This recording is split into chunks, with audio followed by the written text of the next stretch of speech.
Summer brings warmth, freedom, and endless daylight. It's the season of beach trips, barbecues, and outdoor adventures that recharge the soul.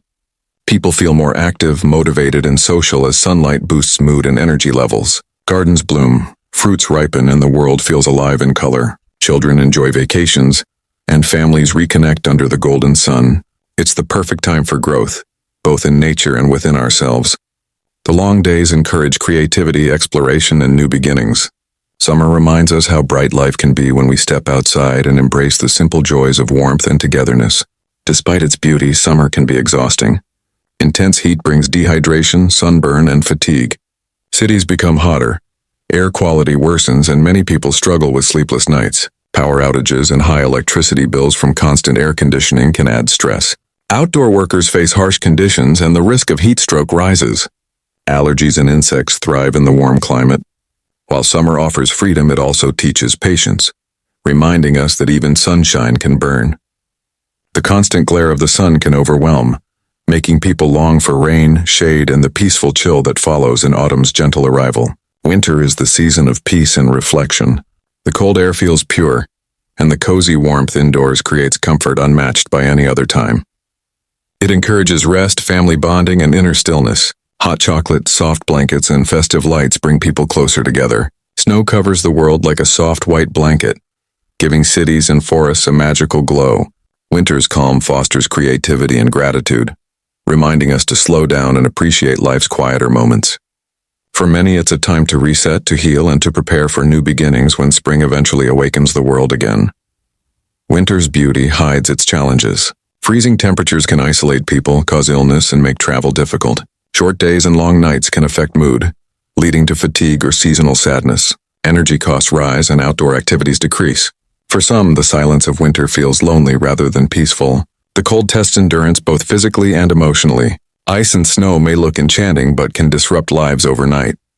Yet within its harshness, winter teaches resilience, how to endure, adapt, and wait for brighter days. It reminds us that even the darkest, coldest seasons can shape the strongest versions of ourselves. The last sunset of summer painted the sky in shades of molten gold and soft violet. Emily stood on her porch in Vermont, watching the fading light stretch across the fields like a final goodbye. The air was still warm, but she could feel a faint chill whispering beneath it, a quiet signal that change was on its way. Summer had been wild this year, long days filled with laughter, road trips to the coast, the hum of bees around the porch flowers. But even joy has an expiration date. And as September rolled in, the first cool winds began to unravel the season's golden threads. Emily worked as a nature photographer, and each year, the transition between summer and winter felt like watching life itself shift gears. In June, everything was vivid and alive. Rivers ran fast, trees danced in sunlight, and the world seemed endless. Now the leaves had begun to crisp at the edges, curling like the corners of old photographs. She loaded her camera and set off toward the nearby lake. The town of Maplewood was quiet, its summer tourists gone. Along the roadside, fields once bursting with daisies now stood dry and brittle. Children no longer rode bikes at dusk. They were back in school, trading swimsuits for sweaters. Emily's best friend, Daniel, had always said that change was nature's favorite story. He was a writer, the kind who saw metaphors in everything from melting ice to falling leaves. They had grown up together, their friendship shaped by the rhythm of the seasons. That afternoon, Daniel met her at the lake, bundled in a flannel shirt. "You can already feel it," he said, tossing a pebble into the still water. Summer's heartbeat slowing down.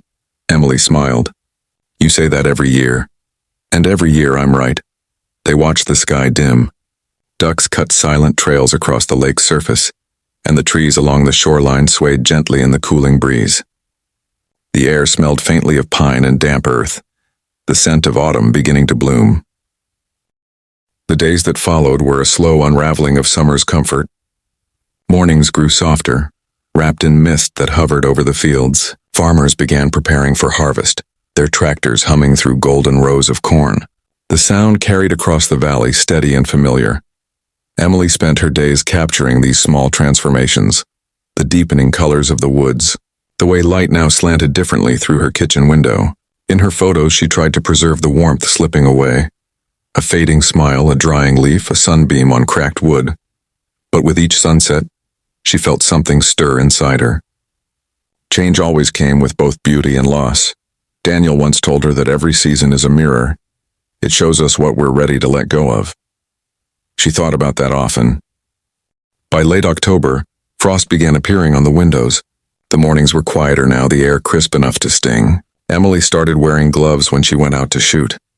Her camera lens would fog slightly, and she'd wipe it clean with her sleeve before focusing on the first frost crystals that glittered like diamonds on fallen leaves. Winter wasn't here yet, but its shadow was growing. Daniel stopped by one evening with 2 cups of hot apple cider. "You know," he said, sitting on her porch, "people always talk about how sad it is when summer ends, but I think winter's beginning has its own kind of hope." Emily raised an eyebrow. "Hope? Sure, think about it. Summer burns everything bright and fast. But winter slows things down. It gives people time to rest, to dream again."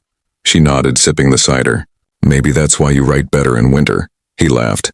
"Or maybe I just have fewer distractions." December arrived quietly. One morning, Emily woke to find the world turned white. Snow covered the rooftops, the fields, the frozen lake.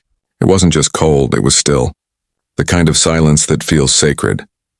She grabbed her coat, camera, and stepped outside. Her breath puffed in clouds before her, and every sound, her boots crunching, the soft rustle of branches, felt magnified. Winter had finally arrived, and yet it didn't feel harsh. It felt peaceful. The chaos of summer had faded into memory, replaced by a stillness that invited reflection. That night, Daniel came over for dinner. They sat by the fire, warm light flickering across the room. "Do you miss it?" he asked suddenly. "Summer?" "Yeah," Emily thought for a moment. "Sometimes. But I think if summer teaches us to live, winter teaches us to breathe," he smiled. "That's something worth photographing." As January deepened, Maplewood transformed. Lakes froze into mirrors of glass, and trees stood bare like sculptures against the gray sky. People slowed down. Neighbors greeted each other with shorter words, quicker smiles, their breaths visible in the cold air. Emily began a new photo series called Life Beneath the Ice. She documented how animals adapted, how families bundled together, how even frozen landscapes held quiet movement. Through her lens, she saw that winter wasn't death. It was patience. In her studio, she edited photos late into the night. The hum of the heater filled the silence. Outside, snow fell endlessly, each flake unique and fleeting. Daniel sent her a message. "Let's take a drive north this weekend. I heard the auroras might show." She agreed instantly. By March, the sun began stretching its reach again. Snow melted, revealing patches of green. Rivers started to sing beneath thinning ice. The cycle was turning once more. Emily looked through her photos from the past months. The golden glow of August, the frosted branches of January, the blurred lines between seasons. It was a story told not just by nature, but by her own heart. She realized something simple yet profound. Life isn't divided by seasons. It is the seasons, growth, rest, change, renewal, all coexisting within us. When she met Daniel at the lake again, the ice was breaking apart, floating in glittering shards. "Ready for summer again?" he asked with a grin. Emily smiled, lifting her camera. "Always. But this time I'll remember to enjoy every shade in between." The story of summer and winter is ultimately the story of human life. We burn bright. We cool down. We bloom and we rest. Each phase carries its own trials and treasures. The side effects of heat, the benefits of cold, they balance each other in ways we often overlook. Emily's final photo in her collection showed a single tree standing between melting snow and blooming grass, half winter, half spring. Beneath it, she wrote the caption, "The second half of January came with a kind of silence that felt ancient, as if the world itself had paused to listen." The roads of Maplewood lay buried under layers of snow. The trees looked like frozen sentinels, and even the wind seemed careful not to disturb the stillness. Emily woke early each morning to the soft glow of a white horizon. The air outside her cabin bit at her skin, yet she found comfort in it. The honesty of cold, the way it stripped everything unnecessary. Winter didn't pretend to be easy. It simply was. She spent most days indoors editing photos. Her studio smelled of coffee and pine wood from the logs she burned in her small fireplace. The photographs on her wall told the story of change. Bright wildflowers from July beside ice-covered branches from January. They reminded her that beauty exists in both bloom and decay. Daniel visited often, always carrying something small to brighten the cold days. Homemade soup, a new book, or a handwritten poem folded inside his coat pocket. "It's my way of keeping the world alive," he'd say with a grin. One evening, as the snow fell heavy outside, they sat by the fire. Emily looked at Daniel and asked quietly, "Do you ever feel lonely in winter?" He took a moment before answering, "Sometimes. But I think loneliness in winter feels different. It's quieter, more like space to think," she nodded, staring into the flames. "I used to think winter took things away, sunlight, warmth, movement. But maybe it just makes room for what we forget to notice." Daniel smiled, like how quiet can be as healing as laughter. Outside, the storm raged, wind howling through the trees. Inside, time slowed to the rhythm of the crackling fire and 2 cups of steaming tea. The world was reduced to essentials: warmth, breath, presence. When the storm cleared 2 days later, the landscape looked transformed. Everything was softer, gentler. Emily wrapped herself in her thickest coat and headed out with her camera. The forest behind her cabin had turned into a frozen cathedral. Every branch was encased in ice, glistening like glass. Shep photographed until her fingers went numb. That night, she uploaded the photos under a new series she titled The Language of Silence. Each image captured what she couldn't say in words: the hush of snow, the patience of bare trees, the quiet pulse of life beneath the ice. The second half of January came with a kind of silence that felt ancient, as if the world itself had paused to listen. The roads of Maplewood lay buried under layers of snow. The trees looked like frozen sentinels, and even the wind seemed careful not to disturb the stillness. Emily woke early each morning to the soft glow of a white horizon. The air outside her cabin bit at her skin, yet she found comfort in it. The honesty of cold, the way it stripped everything unnecessary.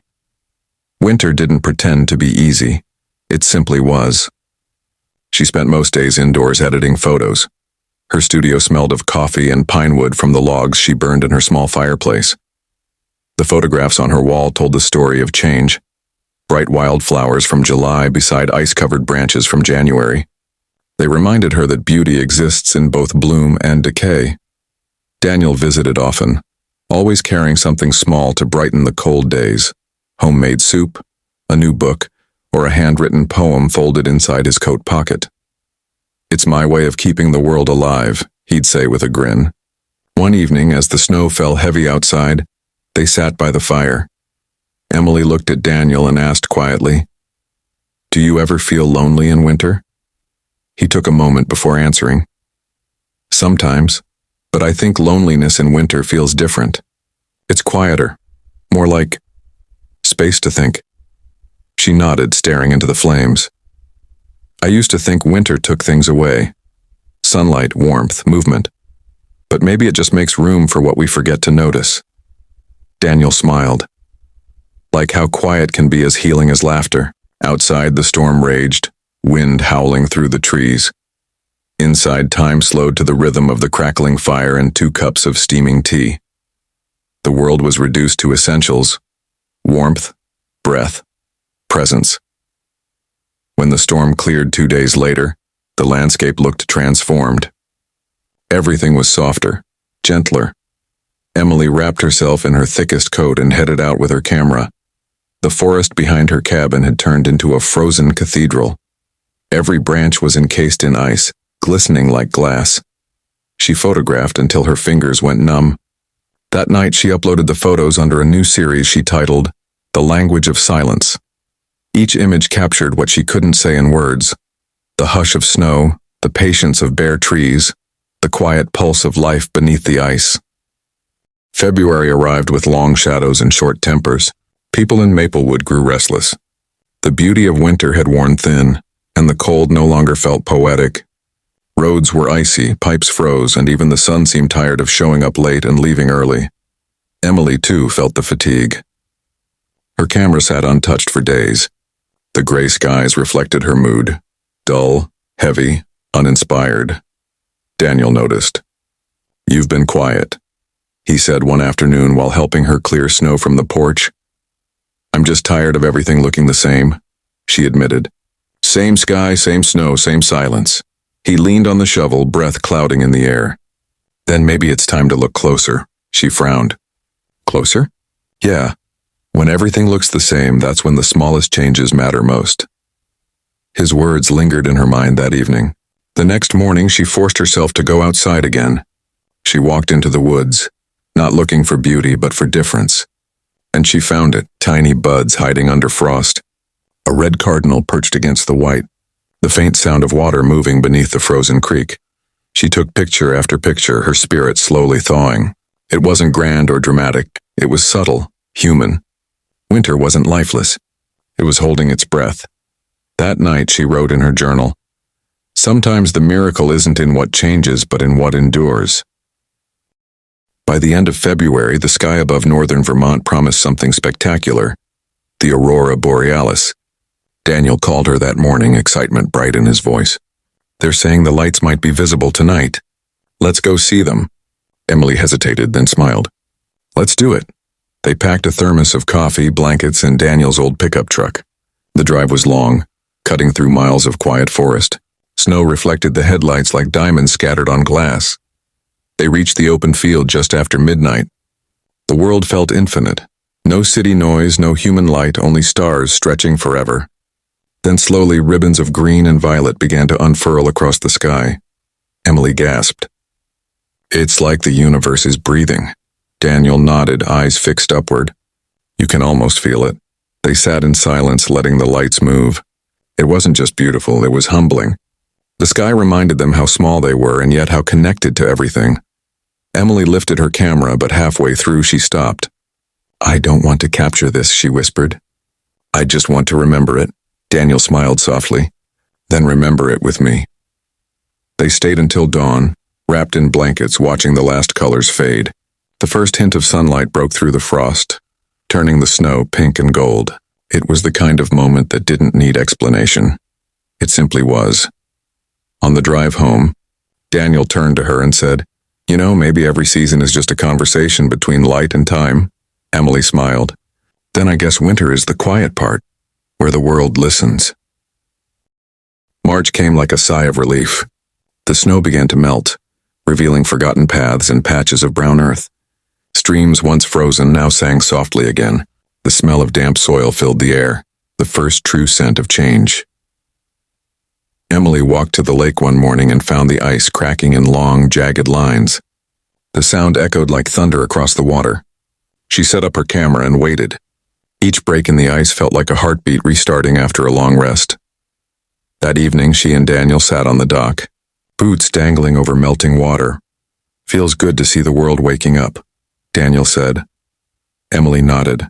"It's strange. I thought I missed summer, but now I realize I missed movement. The promise that nothing stays frozen forever." He smiled. "Even hearts?" She laughed quietly.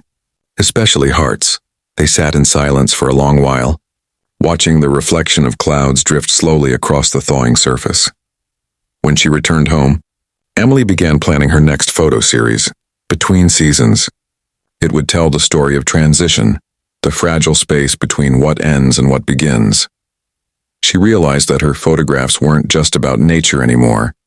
They were about people, memory, and resilience. April unfolded like a secret slowly revealed. The air softened, carrying the scent of wet soil and maple sap. The world that had been white and still for months now whispered again with the sound of water and wings. Emily opened her windows for the first time in weeks. The cold breath of winter had finally loosened its grip. One morning she stepped outside barefoot on the porch. The boards were damp but warm in spots touched by sunlight. Robins darted across the yard collecting twigs. The first buds trembled on the branches, tiny green flames against the gray bark. The sight made her heart swell with something close to gratitude and ache all at once. Daniel arrived that afternoon carrying a box of seedlings. "Thought you might want to start a garden again," he said. "I saved the ones that survived the frost." Emily smiled. "You always believe everything survives," he shrugged. "Maybe because everything deserves the chance to." They spent the day digging, laughing, and wiping soil on their jeans. The ground was still hard in places, but it yielded eventually. like a promise kept. Each seed they planted felt like a story waiting to begin again. When the sun dipped below the hills, the sky turned a shade of honey that only spring could invent. Emily looked at Daniel and whispered, "Do you ever think about how we change with the seasons?" He leaned back on his hands. "All the time. Summer makes me reckless. Autumn makes me nostalgic. Winter makes me thoughtful. And spring," he smiled, "spring makes me believe we can start over." By May, Maplewood was alive again. Farmers' markets filled the streets and children rode bicycles with ribbons fluttering from their handlebars. The town's bakery smelled of cinnamon rolls and fresh bread, and every window displayed flowers as if competing for joy. Emily's new photo series Between Seasons debuted in the small local gallery. People stood quietly before her images, melting ice beside blooming tulips, frozen lakes turning into mirrors of sunlight, a single glove half buried in snow now surrounded by daisies. It wasn't just photography. It was a timeline of patience. After the show, Daniel found her outside beneath the string lights. "They loved it," he said. "You turned the slowest months of our lives into something bright." Emily looked up at the sky. "I used to rush through the seasons wanting warmth when it was cold, cold when it was hot. But now, I think I understand that every moment has its work to do." He smiled. "That sounds like something you'd put under one of your photos." She laughed softly. "Maybe I will." Later that night, they walked along the lake where their story had started. The water rippled with reflected starlight. Fireflies flickered like tiny lanterns. The air smelled of pine and something sweet. Maybe promise, maybe peace. Emily realized that the same place looked different only because she had changed. June roared in like a celebration. The days stretched long, golden and heavy with warmth. The people of Maplewood, having endured the freeze, now lived outdoors. Picnics, concerts, laughter echoing through the streets. The same sun that once felt oppressive now felt like forgiveness. Emily and Daniel planned a small road trip south to the coastline. They packed his old pickup with cameras, notebooks, and a cooler full of sandwiches. "Just us, the open road, and time," Daniel said as they drove past rolling fields and wind-shimmering lakes. The ocean greeted them with thunderous joy. Waves crashed like applause, salt stung the air, and gulls wheeled above them. Emily kicked off her shoes, running toward the surf. Daniel followed, laughing. The cold water bit her ankles, but the sun kissed her face. It felt like both seasons meeting halfway. They stayed till sunset, sitting on the sand as the sky turned crimson. Daniel pulled a small notebook from his bag. "I've been writing something," he said shyly. "About the seasons and about you." He read aloud a short poem. By July, the heat thickened. Afternoon storms rolled in without warning, drenching the town in sheets of silver rain.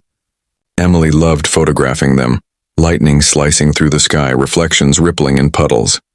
Every storm felt alive, unpredictable, necessary. But summer's return also brought restlessness. The same freedom that once thrilled her now felt heavy, almost nostalgic. She missed the simplicity of winter nights by the fire, the quiet understanding that warmth was something you earned. Daniel noticed her mood shifting. "You're thinking again," he teased. "I always think," she said.